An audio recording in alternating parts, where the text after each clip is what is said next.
আজমির শরীফ ইস্যুতে উত্তপ্ত ভারতের রাজনীতি। ঐতিহাসিক স্থাপনায় জরিপের নির্দেশে আদালত এবং মোদী সরকারকে তুলোধুনো করছেন বিরোধীরা।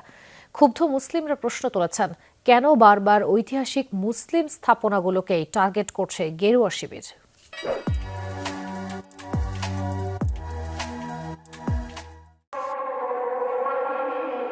ভারতীয় রাজনীতির আলোচনার তুঙ্গে এখন আজমির শরীফ।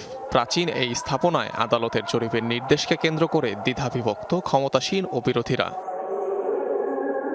কট্টর হিন্দুত্ববাদী সংগঠন হিন্দু সেনার পিটিশনের প্রেক্ষিতে শুনানির দিন ধার্য করেন রাজস্থানের আদালত। যে সিদ্ধান্তের জেরে বিচারকদের তুলোধুনো করছেন বিরোধীরা। বলছেন, দেশকে অশান্ত করতেই ধর্মের নামে রাজনীতি করছে গেরুয়া শিবির।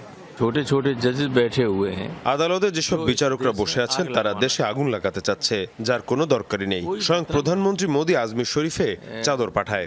আজমের শরীফ पर जो धार्मिक स्थान है। আইন অনুযায়ী 1947 সালের 15 আগস্টের মধ্যে নির্মিত বিভিন্ন ধর্মের উপাসনালয়গুলিকে প্রশ্নবিদ্ধ করা যাবে না। কিন্তু বিজেপি আরএসএস সরকারের আমলে কেউ কেউ ধর্মের নামে রাজনীতি করছে।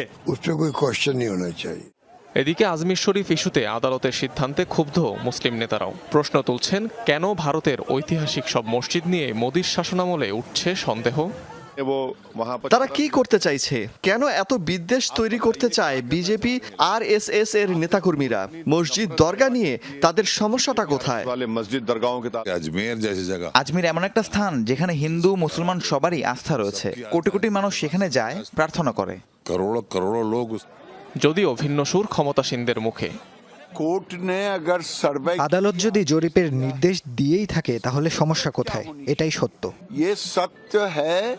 শিব মন্দিরের উপর তৈরি বিখ্যাত এই দরগা, এই অভিযোগে সেপ্টেম্বর মাসে ভারতীয় আদালতে পিটিশন দায়ের করে হিন্দু সেনা। চাওয়া হয় পূজা অর্চনার অনুমতি। সংগঠনটির এই আবেদনের প্রেক্ষিতে বুধবার ভারতের সংখ্যালঘু মন্ত্রণালয়, ভূতাত্ত্বিক জরিপ সংস্থা ও দরগা কমিটিকে নোটিশ দেন আদালত। 1236 সালে রাজস্থানে বিখ্যাত সুফি সাধক খাজা মঈনুদ্দিন চিশতির সমাধিস্থলে নির্মাণ করা হয় আজমির শরীফ দরগা। পবিত্র স্থান হিসেবে পরিচিতি লাভ করায় মুসলিম ছাড়াও সেখানে রয়েছে নানা ধর্মানুসারীদের যাতায়াত। অনিক রহমান, যমুনা নিউজ।